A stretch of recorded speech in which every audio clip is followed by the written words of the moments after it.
Well, first of all, I would observe that we haven't had that level of so-called prosperity and growth for quite a while.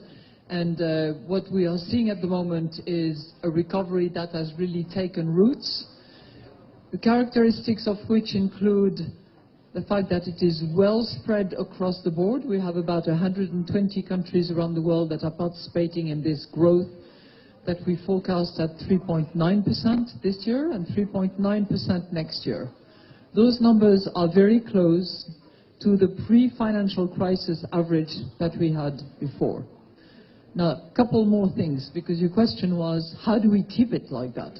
We have to look, although the sun is shining, we have to look at the clouds on the horizon.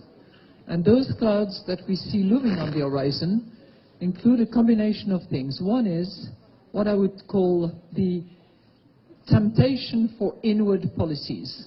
Some will call it protectionism temptation, but it's really sort of looking inside, inward, and closing off to the rest of the world. I think to keep the prosperity, there are two factors. Keep the peace and keep on development. This is what I call the G2, the two goals of this world. Keep the peace, keep development. And to keep the development with the China experience, what I would say, in the past 40 years, China opened the market, both open domestically and outside. Without the open door policy, there will be no Jack Ma sitting here today. I cannot imagine if China kept on closed the door.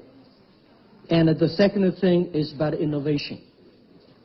This world is going to facing a lot of challenges. The challenges from poverty, challenges from environment, challenges from the technology. But the way to solve this challenge is innovation, through innovation. We can never solve yesterday's problem in the old ways by stopping the hope of the future. So I think we must keep on innovation. And innovation is the only way to solve the problems of today.